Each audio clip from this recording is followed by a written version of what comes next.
de la CAPEB, donc le syndicat des bâtiments.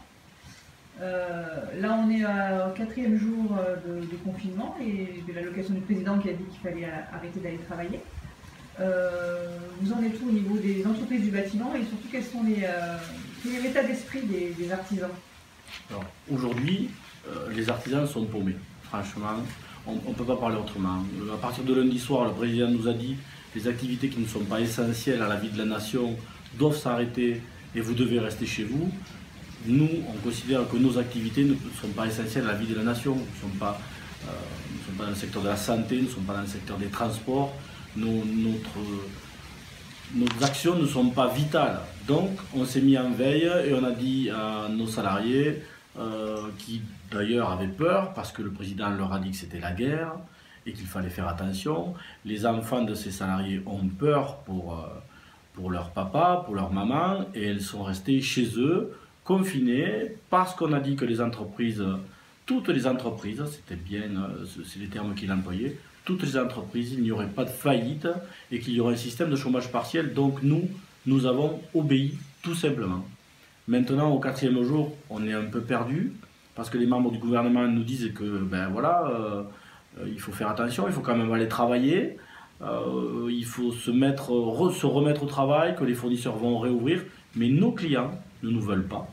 Les fournisseurs sont fermés, ou alors pour avoir une pièce que d'habitude on prenait 5 minutes pour l'avoir, il va nous falloir demi-heure avec un système de SAS. C'est catastrophique, les déchetteries sont fermées, les communes ne nous veulent plus, on ne peut pas travailler.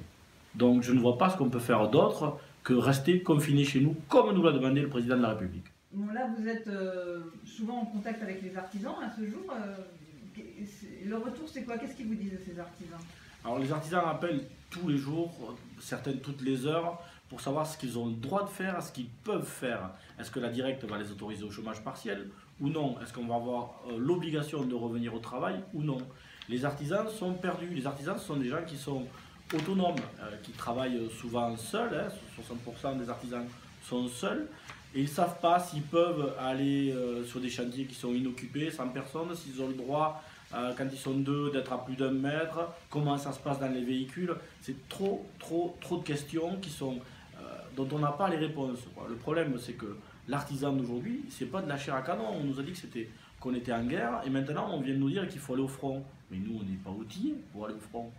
On n'a pas assez de masques, on n'a pas assez de gants, et quand on en a, on les a donnés aux gens qui en avaient besoin au secteur de la santé. Donc on s'est démuni de ce que l'on avait, parce qu'il faut le donner aux gens à qui c'est utile.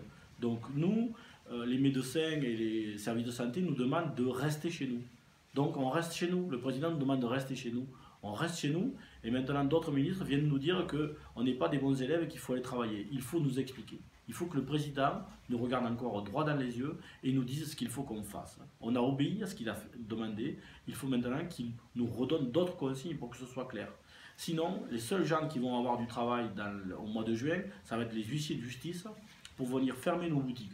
Et ça, c'est quand même catastrophique, quoi. En 2008, le président de la République ou les gouvernements précédents ont sauvé le secteur bancaire. En 2020, va-t-on sauver l'artisanat? La question, elle est là. Va-t-on sauver l'artisanat en 2020?